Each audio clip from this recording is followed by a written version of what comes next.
ഓം ശ്രീ മഹാദേവി നമ.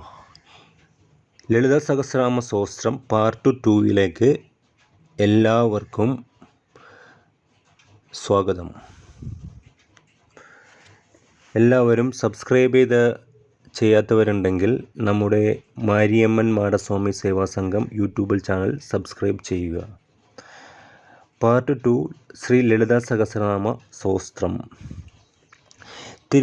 ത്രിപുരസുന്ദരിയായ ശ്രീ ലളിതാ പരമേശ്വരിയുടെ മഹാത്മ്യത്തെയും രൂപത്തെയും ഭാവത്തെയും വർണ്ണിച്ചുകൊണ്ടുള്ള 1000 നാമങ്ങൾ അഥവാ 1000 സ്തോത്രങ്ങൾ ആണ് ലളിതാ സഹസ്രനാമ സ്തോത്രം.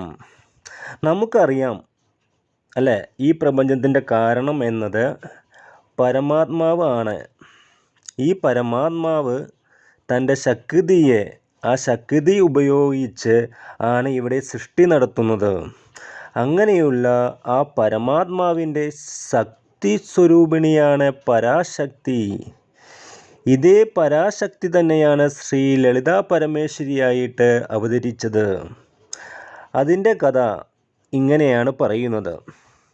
ശിവൻ്റെ കോപത്തിന് ഇരയായിട്ടുള്ള ആ കാമദേവൻ ഭസ്മമായ സമയത്ത് ചിത്രകാമൻ എന്ന ശിവഗണം ആ ഭസ്മം കൊണ്ട് ഒരു ഭസ്മരൂപം വരച്ചു.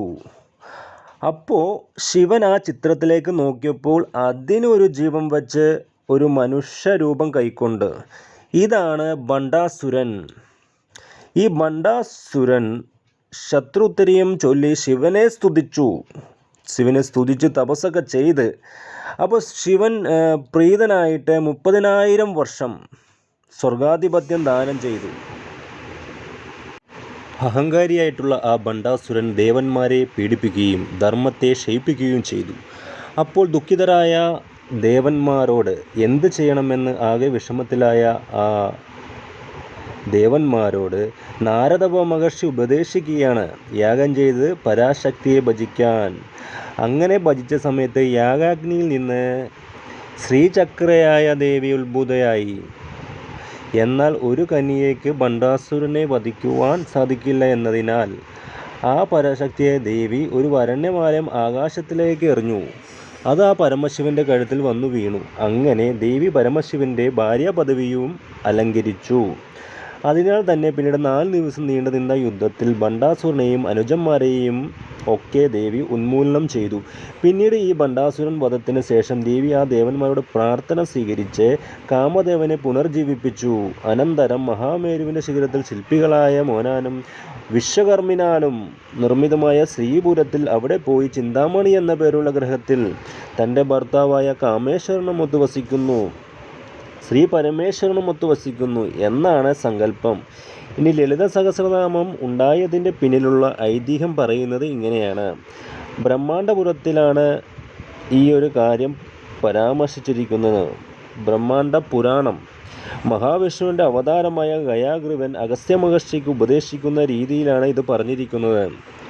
ഹയഗ്രീവൻ ലളിതാദേവിയുടെ അവതാര കഥകളും ലീലകളുമൊക്കെ അഗസ്ത്യ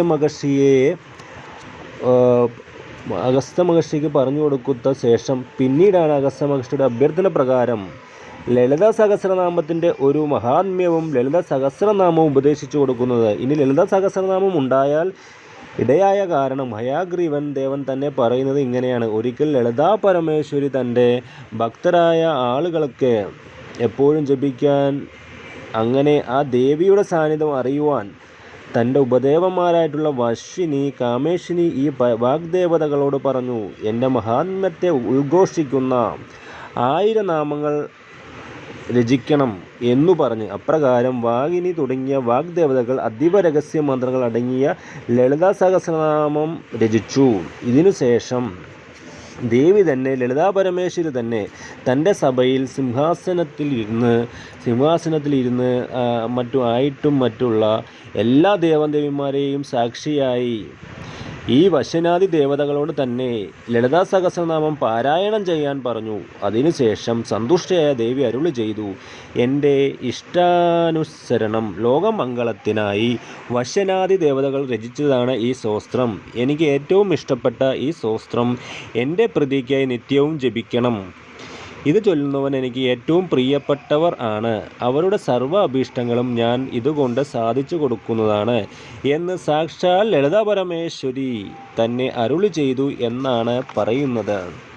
അങ്ങനെയുള്ള മഹാത്മ്യമാണ് ഈ ലളിതാ സഹസ്രനാമത്തിനുള്ളത്. ഒരു പക്ഷേ ഏറ്റവും കൂടുതൽ ഭക്തർ ജപിക്കുന്ന ഒരു സ്തോത്രം തന്നെയാണ് ഈ ലളിതാ സഹസ്രനാമം.